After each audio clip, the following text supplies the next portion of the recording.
Driving പഠിക്കുന്ന ചില ആളുകൾ പറയുന്ന ഒരു കാര്യമുണ്ട്.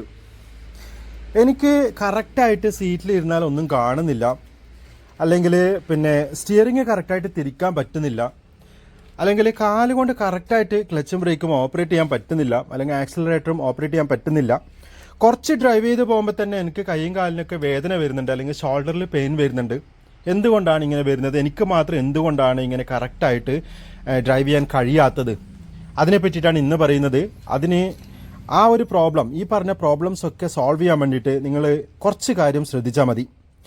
ആർട്ട് ഓഫ് ഡ്രൈവിംഗ് പ്രോഗ്രാമിൽ ഞാൻ ഇങ്ങനെയുള്ള കാര്യങ്ങളൊക്കെ നന്നായിട്ട് പറഞ്ഞു കൊടുക്കുന്നുണ്ട്. ഇതൊരു 1 ഡേ ട്രെയിനിങ് പ്രോഗ്രാമാണ്. പ്രോഗ്രാമിൽ പങ്കെടുത്തു കഴിഞ്ഞാൽ നിങ്ങൾക്ക് നെക്സ്റ്റ് ഡേ മുതൽ ഇത്തരം പ്രശ്നങ്ങളൊക്കെ സോൾവ് ചെയ്തുകൊണ്ട് ഒറ്റയ്ക്ക് ഡ്രൈവ് ചെയ്ത് പോകാൻ കഴിയും. പ്രോഗ്രാമിൽ പങ്കെടുക്കാൻ താല്പര്യമുള്ള ആളുകൾ സ്ക്രീനിൽ കാണുന്ന വാട്സപ്പ് നമ്പറിൽ കോൺടാക്ട് ചെയ്യുക. ഇനി ഇത്തരം പ്രോബ്ലംസ് ഒക്കെ ഉള്ള ആളുകൾ മനസ്സിലാക്കേണ്ട കാര്യം, ഏറ്റവും ബേസിക് ആയിട്ട് ചെയ്യേണ്ട ഒരു കാര്യമുണ്ട്. അത് ചെയ്തു കഴിഞ്ഞാൽ നിങ്ങളുടെ പ്രശ്നം സോൾവ് ആവും. എന്താണ് ആ കാര്യം? സീറ്റ് കറക്റ്റായിട്ട് സെറ്റ് ചെയ്യണം. ഇത് പലർക്കും അറിയില്ല. പലരും ആരെങ്കിലും സെറ്റ് ചെയ്ത് വെച്ച സീറ്റ് അതേപോലെ ഇരുന്ന് ഡ്രൈവ് ചെയ്യും. അങ്ങനെയല്ല, ഓരോ ആളുകൾക്ക് അനുസരിച്ച് സീറ്റ് സെറ്റിങ് കറക്റ്റായിട്ട് ചെയ്തിരിക്കണം. എങ്ങനെയാണ് ഈ സെറ്റിങ് ചെയ്യേണ്ടത്? അതിനായിട്ട് നിങ്ങൾ മനസ്സിലാക്കേണ്ട കാര്യം, ഇവിടെ ഈ ഒരു ഭാഗം നിങ്ങൾക്ക് കാണാം. ഇത് നമ്മൾ മുകളിലോട്ട് വലിച്ചു കഴിഞ്ഞാൽ സീറ്റ് ബാക്കിലേക്കും ഫ്രണ്ടിലേക്കും ഇങ്ങനെ മൂവ് ആവും. അതായത് ഇങ്ങോട്ടും മൂവ് ആവും, ഇങ്ങോട്ടും മൂവ് ആവും. എങ്ങനെയാണ്? ആദ്യം ഇത് അൺലോക്ക് ചെയ്യുക. അൺലോക്ക് ചെയ്തതിന് ശേഷം അങ്ങോട്ടും ഇങ്ങോട്ടും നിങ്ങൾക്ക് ഇത് വലിക്കാൻ പറ്റും. കണ്ടില്ലേ? ഇത് മുകളിലോട്ട് വലിച്ചിട്ട് അങ്ങോട്ടും ഇങ്ങോട്ടും നമുക്ക് സീറ്റ് മൂവ്മെന്റ് ചെയ്യാൻ പറ്റും. അതേപോലെ തന്നെ ഈ സീറ്റിന്റെ ചാരുന്ന ഭാഗം ഉണ്ടല്ലോ, ഇത് നമുക്ക് അഡ്ജസ്റ്റ് ചെയ്യാൻ പറ്റും. എങ്ങനെ അഡ്ജസ്റ്റ് ചെയ്യാൻ പറ്റും? ഇത് വലിച്ച് പിടിച്ചിട്ട് നമുക്ക് അഡ്ജസ്റ്റ് ചെയ്യാൻ പറ്റും. കണ്ടില്ലേ? ഇത് വെച്ചിട്ടാണ് നമ്മൾ സീറ്റിന്റെ ഭാഗം അഡ്ജസ്റ്റ് ചെയ്യുന്നത്, അതായത് ചാരുന്ന ഭാഗം അഡ്ജസ്റ്റ് ചെയ്യുന്നത്. ഇനി അഡ്ജസ്റ്റ് ചെയ്യാനുള്ള ഒരു ഭാഗമുണ്ട്, ഹെഡ് റെസ്റ്റ്. ഇത് പലർക്കും അറിയില്ല. ഹെഡ് റെസ്റ്റ് സെറ്റ് ചെയ്യണമെന്ന് തന്നെ അറിയാത്ത ആളുകളുണ്ട്. അത് നിങ്ങൾ മനസ്സിലാക്കണം കറക്റ്റായിട്ട്. ഈ ഒരു ഭാഗം ഇങ്ങനെ പ്രസ് ചെയ്ത് പിടിച്ചു കഴിഞ്ഞാൽ നമുക്ക് ഈ സീറ്റ് ഹെഡ് റെസ്റ്റ് എങ്ങനെ വേണമെങ്കിലും അഡ്ജസ്റ്റ് ചെയ്യാം. കണ്ടില്ലേ? ഇവിടെ ഓരോ ലോക്ക് ഉണ്ട്, അവിടേക്ക് ഇങ്ങനെ ലോക്ക് ചെയ്ത് ഇത് നിന്നോളും. അപ്പോൾ കൃത്യമായിട്ട് സീറ്റ് അഡ്ജസ്റ്റ് ചെയ്യണം. ഇനി പിന്നെ എങ്ങനെ അത് സെറ്റ് ചെയ്യാൻ പറ്റും, ഇരുന്നിട്ട് എങ്ങനെ സെറ്റ് ചെയ്യാൻ പറ്റും എന്ന് കൂടെ കാണിച്ചു തരാം. അത് കൂടാതെ ഈ സ്റ്റിയറിംഗ് കൂടെ സെറ്റ് ചെയ്യാനുള്ള ഓപ്ഷൻ ഉണ്ടെങ്കിൽ അതുകൂടെ ചെയ്യണം. പലതരത്തിൽ സ്റ്റിയറിംഗ് സെറ്റിംഗ് വരുന്നുണ്ട്. അപ്പം ചില വണ്ടികൾക്ക് നിങ്ങൾക്ക് ഇങ്ങനെ ഹൈറ്റ് അഡ്ജസ്റ്റ് ചെയ്യാൻ വേണ്ടി പറ്റും, ചില വണ്ടികൾക്ക് ഇങ്ങനെ അഡ്ജസ്റ്റ് ചെയ്യാൻ പറ്റും. അപ്പോൾ ഈ വണ്ടിയെ സംബന്ധിച്ചിടത്തോളം ഞാനിപ്പോൾ താഴോട്ടും മേലോട്ടും അഡ്ജസ്റ്റ് ചെയ്യാനുള്ള ഓപ്ഷൻ കാണിച്ചു തരാം. ഇതിവിടെ ചെറിയൊരു ലോക്ക് ഉണ്ട്, കണ്ടില്ലേ? ഇവിടെ ഒരു ലോക്ക് ഉണ്ട്.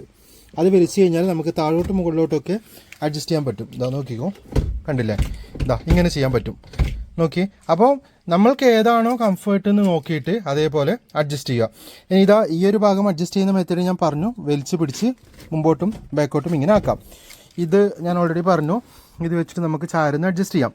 അപ്പോൾ അഡ്ജസ്റ്റ് ചെയ്യേണ്ട സമയത്ത് ശ്രദ്ധിക്കേണ്ട കാര്യം എന്താണെന്ന് വെച്ച് കഴിഞ്ഞാൽ, ക്ലച്ച് കൃത്യമായിട്ട് നമുക്ക് കിട്ടുന്ന പോലെ ഈ ഒരു ലെങ്ത്ത് നിങ്ങൾ അഡ്ജസ്റ്റ് ചെയ്യുക. അതായത് സീറ്റ് മുമ്പോട്ടോ ബാക്കോട്ടോ ആക്കേണ്ടത് ക്ലച്ച് കൃത്യമായിട്ട് ചവിട്ടാൻ കിട്ടുന്ന പോലെ നിങ്ങൾ സെറ്റ് ചെയ്യുക. ഇനി നമ്മൾ ചാരുന്ന ഭാഗം അഡ്ജസ്റ്റ് ചെയ്യുമ്പോൾ ശ്രദ്ധിക്കേണ്ട കാര്യം എന്താണെന്ന് വെച്ച് കഴിഞ്ഞാൽ, നമ്മുടെ കൈ ഇങ്ങനെ വെച്ച് കഴിഞ്ഞാൽ കൈയിൻ്റെ റിസ്റ്റിൻ്റെ ഭാഗം ഉണ്ടല്ലോ, ഇത് കറക്റ്റായിട്ട് ഇവിടെ എത്തുന്ന പോലെ സെറ്റ് ചെയ്യുക. ആ ഒരു അളവിനായിരിക്കണം നമ്മൾ ഇത് സെറ്റ് ചെയ്യേണ്ടത്. കണ്ടില്ലേ? ഇതേപോലെ കൃത്യമായിട്ട് എത്തണം.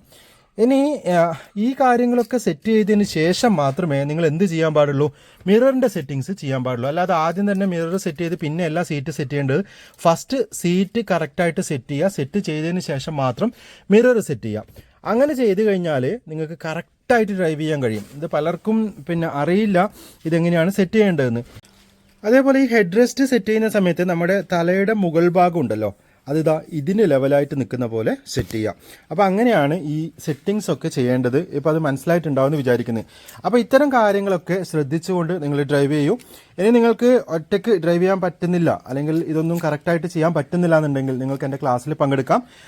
ഇതൊരു 1 ഡേ ട്രെയിനിങ് പ്രോഗ്രാമാണ്. ഞാൻ പറഞ്ഞു, പ്രോഗ്രാമിൽ പങ്കെടുക്കാൻ താല്പര്യമുള്ള ആളുകൾ സ്ക്രീനിൽ കാണുന്ന വാട്സപ്പ് നമ്പറിൽ കോൺടാക്ട് ചെയ്യുക.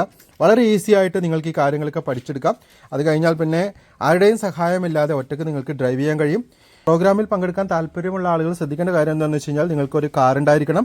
അതേപോലെ തന്നെ വാലിഡായ ഒരു ഡ്രൈവിംഗ് ലൈസൻസും ഉണ്ടായിരിക്കണം. അപ്പോൾ എന്തായാലും വീണ്ടും മറ്റൊരു വ്ളോഗിൽ കണ്ടുമുട്ടാമെന്ന ശുഭപ്രതീക്ഷയോടെ ഞാൻ Sajeesh Govindan. Thank you. By.